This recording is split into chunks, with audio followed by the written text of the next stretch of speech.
incurable. We're in a new era, remembering what the earth has been whispering, shifting from conventional medicine's quick fixes beyond prescriptions. This is our journey back to the intelligence of the body. Welcome to Beyond the White Coat. Hello, I'm Gaya Stepanian, your host, and you're watching Beyond the White Coat, where we return to the Earth's natural medicines, restoring health through nature's original blueprint. Beyond the White Coat is for truth seekers, for those who wish to understand the human body beyond what we've been told through conventional medicine, and our body's extraordinary ability to heal. Today, we're going to be talking about hormones and bioidenticals, or biochemicals in reality. Joining us today is Stephanie Huntjens White. Stephanie is joining us from Canada. She is by far one of my favorite holistic health coaches. And she is also the voice behind the You Being You podcast and the founder of the Flourish Academy. After navigating her own era of hormonal shifts and overcoming an autoimmune disorder, along with her own what's happening to me situation, she realized that nothing was really wrong, that her body was simply amplifying what she had been carrying for years. And so with over 25 years of experience in health, she helps other women stop fighting their bodies and to begin to understand their bodies and work with their bodies and really understand how through natural ways we can balance hormones well into beyond menopause, premenopause, postmenopause, and beyond, so that we can live healthy, flourishing, happy lives.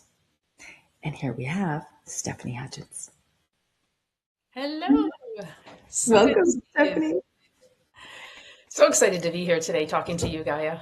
Yeah, I've missed you. I know, I've missed you too. It's been too long. So, for me, one of my pet peeves in the work that I do with also helping people with their health is this notion of bioidentical hormones, right? I think just in the marketing of that word, it sounds to people like, oh, this is just like my hormones, and therefore it's safe for me to use. And it's a wonderful marketing strategy, I think, but it's just not true. I don't know if you agree with me, but I just feel like it's tricky marketing that really is not honest, not transparent. I like that reframe of it. Not honest, not authentic, not really what our bodies need. I mean, we have been on this planet for thousands of years. We've been able to navigate this change. And I'm always talking about how we go from being a little kid to the teenage years. And we went from our teenage years into adulthood. And nobody had to take any bioidentical anything in order for us to transition. Yeah, it was uncomfortable. It was unfamiliar.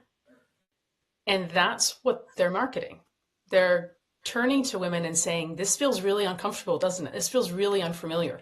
So here you go. Here's a solution for you. Here's a pill you can take to help you with this unfamiliar, uncomfortable feeling. When our body knows what it's doing it for a reason. It's waving a red flag or a white flag. It's asking for a truce, and it's asking us to just listen. And if we stop and listen, then we can transition from adulthood to what I call wise woman, whose brain is actually being upgraded. The research is there. We've been doing the brain scans now in Italy for 12 years on women's brains, perimenopause to menopause to postmenopause, and we see we are actively using a different part of our brain. So of course, we're going to be different. And we don't need drugs to do it. I couldn't agree with you more. So tell our viewers a little bit about your work, your background, your training, and how you've come to really helping so many women around balancing their hormones when they're going through these normal human transitions, right? Because that's what premenopause and menopause and postmenopause are. They're normal human transitions. Yeah. What I like to look at is I like to look at how our body shows up. So that's the first place. I'm always like, what is showing up? How is it showing up? And a lot of times we look at things and we say, oh my gosh, I have this symptom. And my symptom is I have this terrible brain fog. And this terrible brain fog is a symptom. It's not a problem. It turns into a problem when we can't think straight. And then that gets our attention. And so I like to talk to women about, okay, hang on a second. We call it brain fog. And that means you can't think straight. And then, so what is so it's amplifying something in your body if you have brain fog and then you can't think straight. What's it actually telling us? And so I like to help women drill down into what's that telling us when we have brain fog, when we can't think straight, when we walk into a room, we can't remember why we walked into the room, what's actually happening when we're in the middle of a conversation and we lose our train of thought. What's happening? And so when I then tie that into our sleep, our hunger, our moods, our energy, and our cravings. And those all play with our hormones. And so then I'll say, okay, so let's say you have brain fog. You can't remember people's names. How about we look at then your sleep, your hunger, moods, energy, and cravings. How is your sleep? How would you manage your sleep? And they're like, well, actually, my sleep's not great. How are your moods? You're like, well, my moods aren't great because now I'm getting kind of anxious because my brain fog is a factor. How's your hunger? And they might be like, well, my hunger seems okay. How are your cravings? I'm not really craving anything unusual, maybe a little chocolate here and there, but nothing unusual. And so when we break it down that way, then I'm able to go, okay, let's take a look then at your sleep and let's take a look at your moods. And then we'll pop over and say, how's your energy? And they'll say, I'm pretty energized. Maybe I have an afternoon slump, but then I'm pretty good by 7 o'clock. And all of those little pinpoints, the afternoon slump, the energized at 7 o'clock, is actually telling us something. It's actually telling us about how their hormones are showing up, how cortisol is showing up, how our beautiful sex hormones, estrogen and progesterone, are showing up. And they give us really, really good pinpoints, as I said, in order to realize what's happening. And then we're able to unravel exactly what their body is saying. So you touched on estrogen. Now, estrogen, my understanding is that estrogen is that hormone that shows up when we're going through puberty, right? It spikes up when we're going through puberty because it's a growth hormone. And so it helps us grow our breasts and our hips and, help us move through menstruation, the onset of menstruation.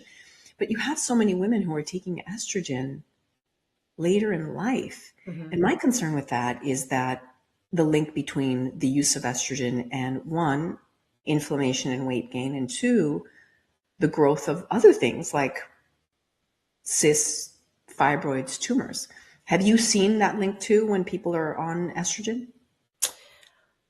I don't have the research on that specifically. What I do know is that estrogen is what I call our stress shield.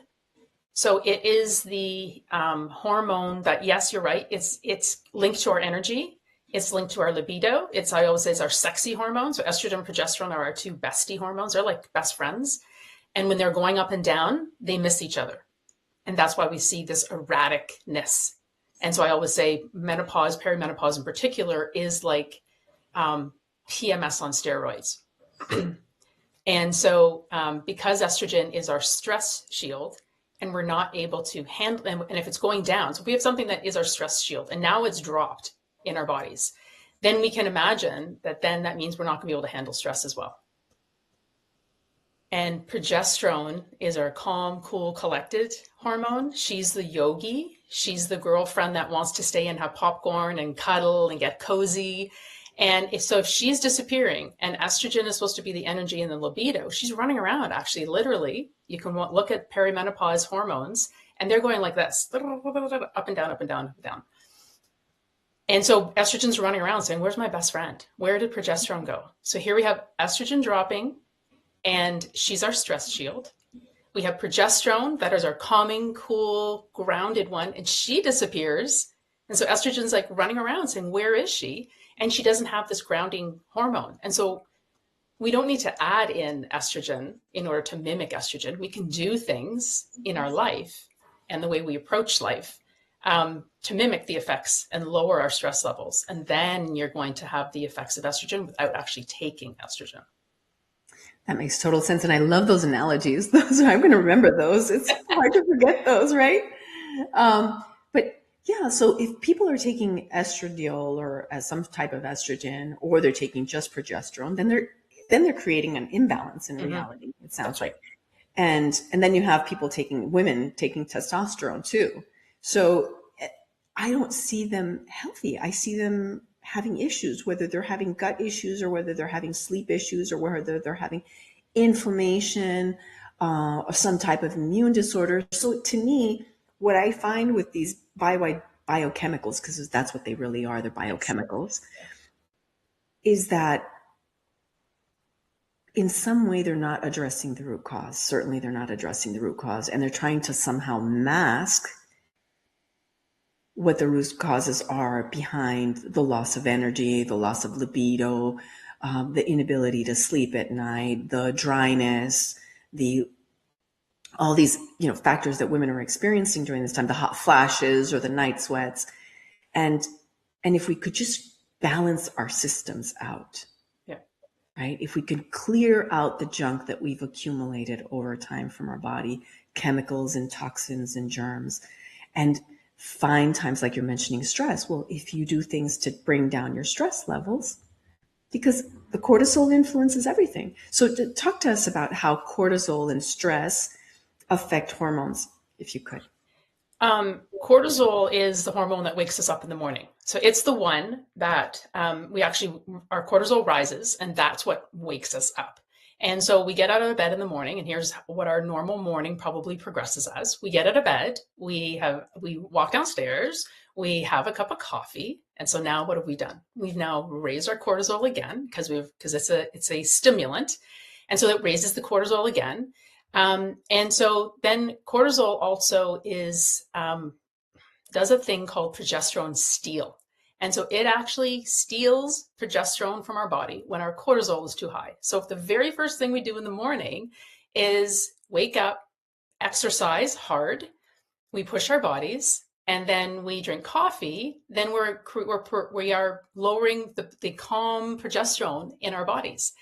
So instead, what I encourage women to do is to eat a little bit of protein before that coffee, and that will help soften the cortisol spike. And then before they go for a morning walk or before they do an exercise, to get some more protein. So again, they don't spike that cortisol, because when that cortisol spikes, it's going to steal from the calm hormone progesterone. And that's just setting us up the first thing in the morning. And that's just like something small that you can change in the morning in order for that cortisol to not spike. Any types of proteins that you would recommend? Like, I like having eggs in the morning. I know that it can help, it introduces some iodine, natural iodine. It boosts your metabolism. It helps you kind of burn fat. So eggs and avocado are one of my go-to proteins in the morning. Definitely. The other is because a lot of people, all you need actually before that little cup of coffee that you have is 15 grams of protein. And that's not a lot. That's like a few spoons. That could be some almond butter on a piece of toast. It could be a couple of spoonfuls of Greek yogurt with some berries. It could be a little bowl of granola that you've made. It could be a keto granola you've made. It doesn't have to be a lot. Sometimes I'll just have some Brazil nuts first thing in the morning, or pumpkin seeds first thing in the morning. And that's going to help mitigate that spike. And you'll notice it. I've had so many people reach out and say, wow, that actually made a really big difference. And that's the thing, is we don't stop long enough to make just small, tiny little changes throughout our day that actually have a compounding effect. And how you start your morning translates into your whole day. So imagine if you've had this cortisol spike first thing in the morning, what your day is going to look like the whole day. So you don't have to have a full breakfast, just a spoonful of almond butter or some almonds. Yep. And then you can have your cup of coffee. Then you can go for a walk. Then you can, I would never say do a HIIT workout. I want 30 grams of protein before something really strenuous, but 15 is all you need for coffee. I think the most important thing that we need to understand is that Um, if we are doing something like overheating, and that's why we're going to take estrogen, because that's a big one, right? Are the hot flashes. A lot of us don't stop and say, you know, if we overheat something in our kitchen, for instance, if we're cooking, if we're making those eggs in the morning and we're cooking the eggs and we burn the butter, the smoke alarm doesn't always go off. It goes off sometimes, but it doesn't go off all the time. And that's why not all women who have low estrogen react. And so when we have something like a mass that forms in our bodies, I believe that it is stagnant energy that is stuck in our body, and that there are natural ways that we can move the energy in our body rather than letting that heat get stored in certain areas of our body. And I think when we take a medication like estrogen, I think our body is heading in a certain direction. And the minute we add something new and foreign to it, it doesn't know what to do. So it latches onto it and forms a mass. If we had been actively looking at lowering our stress levels, energetically moving things through our bodies, then that mass wouldn't form because the energy is actually physically stuck in our bodies. It's also why we're seeing an increase in people on lots of social media talking about nervous system regulation and somatics. Those are those are energies and stories that are actually stored in our body. And the minute we can clear them out, people are talking, you know, move your body to move the emotions is motion. Then we won't have the problems with these tumors forming in our bodies. I truly believe that. Absolutely. Yeah. There's always a story, an emotional story behind each mass that develops. And I think an emotional story behind every condition that we develop and how we go through menopause, premenopause, perimenopause, postmenopause. I remember when I was going through premenopause, I was getting the hot flashes and I was getting, you know, the night sweats. Mm-hmm. And so I did some biomagnetism, which is a natural medicine, which you also are trained in. And I started taking really good enzymes. Mm. And the enzymes really started to kind of communicate. I felt like they were communicating to the rest of my endocrine system. So dropping my cortisol levels and, you know, talking to my pituitary gland that regulates hormones. And I stopped having the night sweats. And it was as simple as a couple sessions and taking enzymes to create like this balance within my endocrine system. Yes. So absolutely, I see how what you're saying with cortisol playing a significant role in terms of the fluctuation of our hormones. Yes, oh, definitely. And I think the other thing that comes into play here when you mentioned the pituitary gland are our adrenal glands. And when I mentioned earlier, you know, the person that has the after 3 o'clock energy slump and then feels energized at 7 o'clock, that is a clue that somebody has adrenal fatigue. And it doesn't make a whole lot of sense, but that's how the adrenals work. The adrenals actually wake up at 7 o'clock. They have a hard time getting out of bed in the morning. Those are the classic people. They're wired and tired. So that's why they get like, wow, I have tons of energy at 7 o'clock at night. And then they can't fall asleep. And this whole cycle is perpetuating. And just like rebalancing enzymes in your body and giving your body the right amino acids, because that's what you would be doing by taking digestive enzymes. We're setting up all the amino acids to support your body properly, is supporting your liver. And supporting your liver health and detoxifying your liver. Because if we have high cortisol, guess what organ system has to process that high cortisol? The liver. And if it's also processing extra estrogen, because we're taking these biochemical forms of estrogen, our poor liver now has to process that as well. And that's where the heat's coming from. That's where the rage and anger are coming from. Traditional Chinese medicine talks about the liver being the commander, and it's the strong one, and it's the centering one with that causes the outbursts. And so if somebody's having outbursts right away, I go, oh, okay, let's calm your body down with some cooling, energizing, healing foods that are going to help your liver. So that would be the first place I would help somebody in that area. It's incredible because, I mean, since it's a filter and it's a filter that gets dirty over time. I mean, from the processed foods, from the bad fats, from the chemicals, the vaccines, and all that stuff that we've put into our body historically. And so that filter gets dirty. And when that filter gets dirty, it affects everything. Your sleep cycles, your inflammation, you feel like you're getting old, your skin, your energy levels, your focus, your attention, your memory. I mean, it really plays a significant role in so much. And I completely agree with you. When we clean our liver, we add longevity to our life. It's like we take years off, we sleep better, the aches and pains disappear, our blood is cleaner, more oxygen and nutrient rich. And it's not like some dirty car filter that's just like you've never changed it. And ultimately, it affects the air quality in the car, right? It That's affects right. the air quality, it affects the engine quality, and it just doesn't last as long. So, and what are some ways that you would recommend to our listeners how to go about cleaning the liver? We transition in seasons. So going from winter into spring is a great time. And then going from summer into fall is actually another best time for cleansing out the liver. Um, it is taking out anything you were already aware that you have a little bit of a sensitivity to, but you love to do. So some people might have a sensitivity to things like dairy or red meat or eggs or gluten, those sorts of things. And if you just naturally know that you have them in your diet, but they're not great, take those out first. And then start adding in more cooling vegetables and bitters. So arugula, radicchio, anything green, lots and lots and lots of greens. If you can, completely take out dairy and have fun with plant proteins. Decide whether or not you have to take out the animal proteins. That's up to you. I like to do a cleanse and take out the animal proteins and then just add in, celery and cilantro and lime and lemon, and all those are just beautiful. If you think like the Mediterranean diet, try a Mediterranean diet, take out animal products just for a little bit, and then and do it for 5, 6, 7 days. That's what I would start with. Yeah, I love adding a cayenne pepper to my lemon water as an Mhm. adaptogen. It's also a blood purifier, so it also helps, add that extra push to the liver and to the gut to clean it out.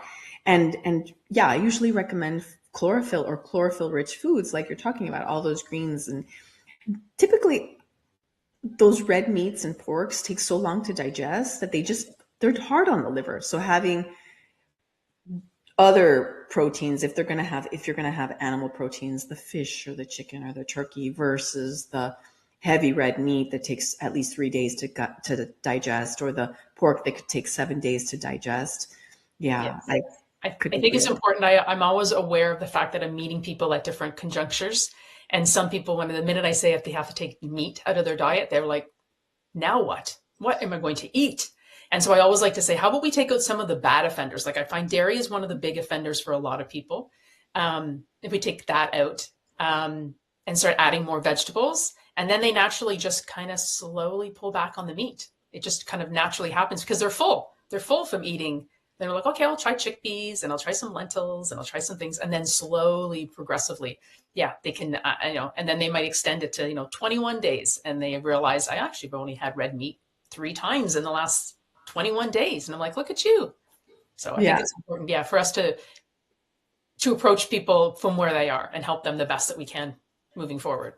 agreed. I kind of laid down the hammer a little bit. Yeah. If I see that their liver is really in bad shape and they have so much inflammation in their body and there's parasites or lots of germs and bad bacteria and all that kind of stuff, then I'm like, okay, if you really want to make that turn, laying off these things for a while and eventually start, bringing them back in or having a lot less of them. Because at the end of the day, getting better means being kinder to your liver and not putting like all these fake proteins and all that fake powders and all that stuff that's so bad for people. People are taking creatine like crazy and protein shakes like crazy. And they think that because it says on the label that they're vegan, that it's actually food. And most of the time Yeah, it's it's not. processed food. Yeah. Most of the time it's not. So, Yes. Yes. Stephanie, thank you so much for joining me today and for joining all of us and sharing your wonderful wisdom and insight. I hope you join us back. Please share with our viewers any, teaching that you're doing, any kind of courses that they could sign up for if they want to learn more so that they can follow you. Yes, I have one of my favorite places to hang